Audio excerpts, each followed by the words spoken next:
An bɛ foli ni tanu lase Maliyaki filɛbaga bɛɛ lajɛlen ma nin waati in na Mali kɔnɔ ani Mali kɔ kan, an ka foli bɛ se aw bɛɛ lajɛlen ma.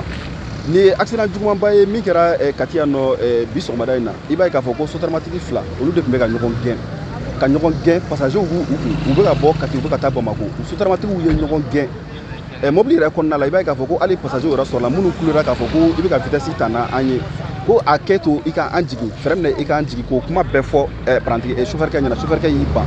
Parantigɛ yɛrɛ bɛ dɔn na an bɛna tila ka o seerew jouer aw ka o lamɛn. Awɔ anw de tun bɛ sotarama in kɔnɔ kabini Sɛnɛfara suguni na a bɛ doublé la quoi an y'a fɔ a ɲɛna k'a k'an jigin a ma sɔn k'an jigin a nana tɛmɛ mobili fɔlɔ in na sisan tuguni a y'i jɔ ka mɔgɔ ta tuguni a tilala ka na tuguni ka na tɛmɛ k'a bɛ jagoya tɛmɛ mobili filanan in de la sisan a filɛ ka sira bila o la ka taa don mototigi la k'o tan ka ka porte ni fɛnw bɛɛ bin duguma nin. U ma ɲɔgɔn gɛn la wa? U ma ɲɔgɔn gɛn la ale de tun bɛ ka dɔ in kɛ donc depuis wula a bɛ a nɔfɛ k'a ka taa dɔɔni ban. A ma sɔn an y'a fɔ a ye f'an ka k'an jigin a ma sɔn an muso fila bɛɛ kɔnɔ an k'an bɛ jigin a ma sɔn k'an jigin kabini lampanin kɔnɔ an y'a fɔ a ye a ma sɔn k'an jigin. I b'a k'a fɔ mɔgɔ min filɛ duguma tantɔ sotaramaw y'u to ɲɔgɔn gɛn la ka na ni de gosi yan nɔ ka na a ti kosɛbɛ. I yɛrɛ mana moto yɛrɛ kɛcogo k'a fɔ ko moto bolibaga yɛrɛ balo la a bɛ i dabali ban kosɛbɛ. Donc nin waati in na pompiers nana u bɛ k'a évacuer. Voilà policiers fana welela policiers bɛ sira la ka na. Kati yan nɔ tuma bɛɛ nin bɛ dénoncer yan nɔ k'a ye k'a fɔ ko sotaramaw b'u to ɲɔgɔn gɛn na fo ka taa sirabagan kasaraw provoquer. Bamako an b'a ye tuma bɛɛ a bɛ kɛ fɛnɛ Bamako i b'a ye k'a fɔ ko sotaramaw bɛ ɲɔgɔn gɛn ka taa accident kɛ fo tuma la maaw bɛ bɔnɛ u nin na. Voilà nin ye sotarama in sotarama min ye mototigi gosi o sotarama de jɔlen filɛ tantɔ.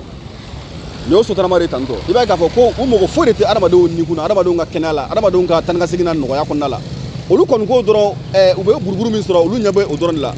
I b'a ye k'a fɔ ko a ma dogo mɔgɔ si la ko sotaramaw bolibagaw a caman bɛ yen nɔ u bɛ u fa ɲɛnaminimafɛnw de la ka don bolifɛnw kɔnɔna la k'a boli u sago la cogo min y'u diya u bɛ vitesse ta i bɛ ala kale ko avion par terre wa o fana bɛɛ bɛ kɛ jamana ɲɛmɔgɔw sigilen ɲɛna maa si tɛ fɛn ta ka bɔ a la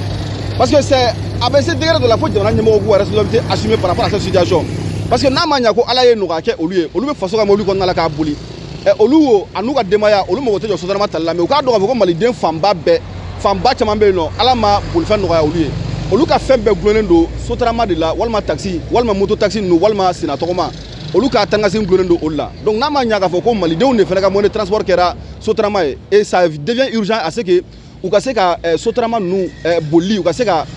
mesures ta la cogo di mɔgɔw bɛ se ka circuler a la de façon sécurisée lakana kɔnɔna la mɔgɔ